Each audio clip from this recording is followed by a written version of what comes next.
आज भारत ने Covid vaccination के क्षेत्र में बड़ी जबरदस्त उपलब्धि हासिल की है। भारत ने 200 करोड़ डोज का आंकड़ा पार कर लिया है और भारत जैसे विशाल देश के लिए महज 18 महीने में इस उपलब्धि तक पहुंचना बहुत ही मायने रखता है। और इस पर चर्चा के लिए हमारे साथ डॉक्टर एनके अरोड़ा साहब हैं, जो कि एनटीएजीआई के चीफ हैं और वैक्सीनेशन टास्क फोर्स की अगुवाई कर रहे थे।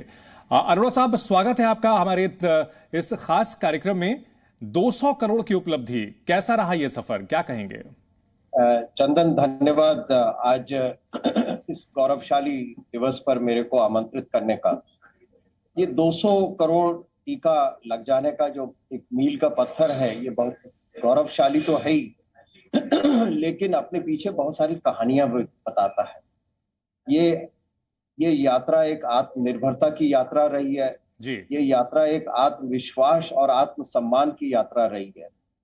ये यात्रा हमें बताती है कि किस तरीके से भारत एक वैक्सीन निर्माता से बदल करके वैक्सीन का अनुसंधान और विकास करने के बाद फिर उसका निर्माता बनने का कहानी है ये। और इसके अलावा ये भी बताता है कि किस तरीके से जब सब मिल जाते हैं जी, तो वो चीज जिसको दुनिया की कई मशहूर मैगजीन्स ने कहा था कि भारत 15 से 20 साल लेगा अपने देश के लोगों को टीका लगाने में, तो वो 15 महीने में और 18 महीने में लग गया। बिल्कुल। तो कुल मिलाकर के ये गौरव यात्रा जो रही है, एक तरफ तो शीर्ष नेतृत्व की जो सहयोग और पॉलिटिकल विल की जो बात करते हैं वो है, और दूसरी तरफ भारतवासियों ने जिस तरीके से बढ़ चढ़ कर टीकाकरण कार्यक्रम में भाग लिया है जी। पूरी दुनिया में ये उदाहरण सेट किया गया कि कहाँ तो वैक्सीन के बारे में, हिचक के बारे में बात होती है, वैक्सीन हेसिटेंसी में, और हमारे यहाँ लगभग 90% वयस्कों में 2 टीके लग चुके हैं। बिल्कुल। और यही कारण है कि तीसरी लहर में हम बचे रहे। हमारे को अस्पतालों की जरूरत नहीं पड़ी, हमें मृत्यु से सामना नहीं करना पड़ा, जबकि कई विकसित देशों में आज भी जो हमसे बहुत छोटे हैं, रोजाना हजारों की मृत्यु हो रही। बिल्कुल। ये सब टीकाकरण इसी वजह से। जी। डॉक्टर अरोड़ा, अगर बात की जाए, वेरिएंट जो है बार बार इसका म्यूटेशन बदल रहा है, जो नया वेरिएंट है बताया जा रहा है, जो हम बूस्टर डोज की बात हो रही है, भारत में अब सभी जो वयस्क हैं उनको बूस्टर डोज भी लगाया जाएगा, तो इस नए वेरिएंट पर बूस्टर डोज कितना कारगर साबित होगा? आप लोगों के पास तो इनसाइट इंफॉर्मेशन रहती है पूरी। ये बहुत ही महत्वपूर्ण सवाल है। ओमिक्रॉन जब से आया है नवंबर दिसंबर 2021 के बाद, उसके बाद हम देखा है कि यहाँ पर ज्यादातर, ये एक सौभाग्य भी रहा है भारत का कि यहाँ पर BA.2 सबसे ज्यादा रहा हमेशा से जी। तो पहले 2/3 था और अब 85% अभी भी BA.2 है। लेकिन BA.2 के सब लीनिएज जैसे के बच्चे बहुत सारे हैं जी। और समय समय पर हर हफ्ता 2 हफ्ते में कोई ना कोई नया सब लीनिएज आता रहता है। हमारे श्रोताओं ने, बहुत लोगों ने सुना होगा BA.2.75 के बारे में रिसेंटली, उससे पहले XE वेरिएंट के बारे में बात हो रही थी। तो ये बहुत रेगुलर इंटरवल पे, अंतराल पे ये नए वेरिएंट आते रहे हैं और इन वेरिएंट्स को बहुत नजदीकी से जांचा परखा जा रहा है कि कहीं ये गंभीर बीमारी तो नहीं करते, कहीं अस्पताल में दाखिल होने की जरूरत तो नहीं पड़ती, और दूसरा इसका प्रसार, संक्रमण कितना है। तो इनका संक्रमण थोड़ा सा ज्यादा है और यही कारण है कि हम जहां 8-10 हजार थे अब करीब 20,000 है। लेकिन चिंता की बात नहीं है क्योंकि ये संक्रमण चारों देश में चारों तरफ से है जी। दूसरी बात यह है कि जो हमारी वैक्सीन्स हैं, वो कोई भी वैक्सीन संक्रमण को तो नहीं रोक पाती। दुनिया में कोई भी वैक्सीन नहीं है ऐसी जो संक्रमण रोक सके। बिल्कुल। लेकिन गंभीर बीमारी से और मृत्यु का आंकड़ा कम करने के लिए ये वैक्सीन बहुत ही प्रभावी है जी। और यही वजह है कि आज हम बचे हुए हैं। वैक्सीन जो है इस समय हमको बचाया हुआ है। और यहाँ पर मैं एक और भी बहुत उत्साहजनक समाचार सबके साथ शेयर करना चाहूंगा कि भारत में नेक्स्ट जनरेशन कोविड वैक्सीन का निर्माण भी शुरू कर दिया गया है, उस पर अनुसंधान शुरू हो गया है।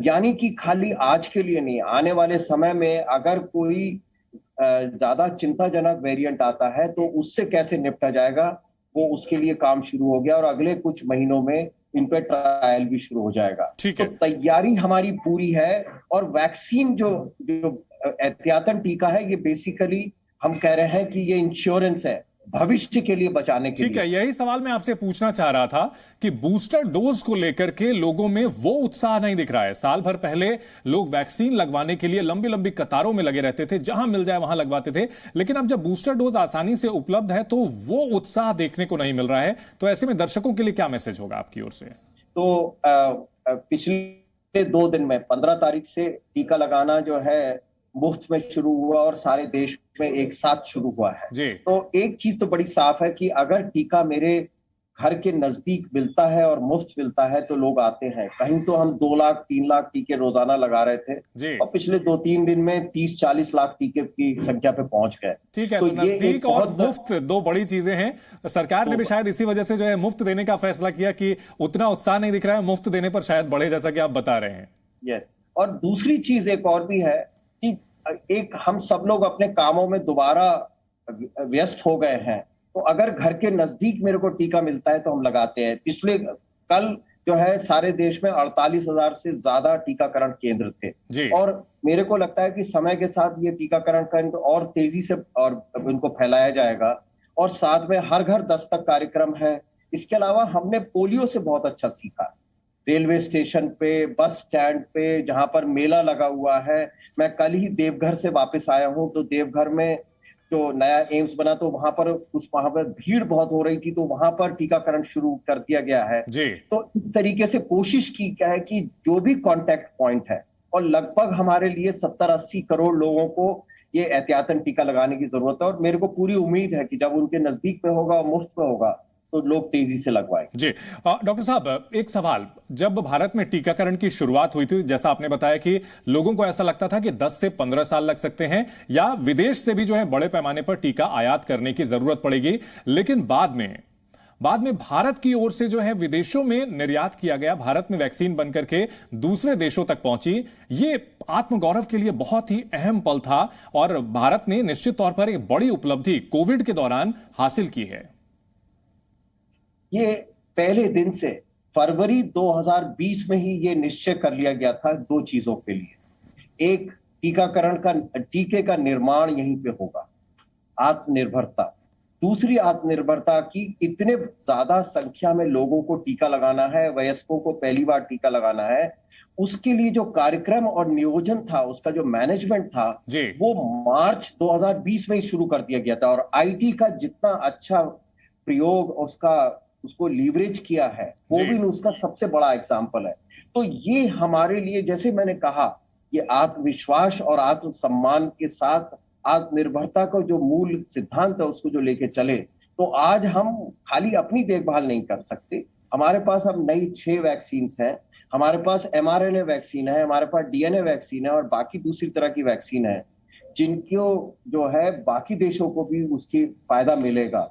और ये एक आखिर में ये मैं बात जरूर कहना चाहूंगा कि इन 200 करोड़ टीकों में एक भी टीका बाहर से आयातित नहीं है, ये सारे के सारे भारत में निर्मित। जी डॉक्टर साहब, अभी भी कहीं ना कहीं कोविड वैक्सीनेशन को लेकर के कुछ लोगों में भ्रांतियां हैं। शुरुआत के दौरान जो है वैक्सीन को लेकर के दुष्प्रचार भी किया गया कि इससे कई तरह की समस्याएं हो सकती हैं।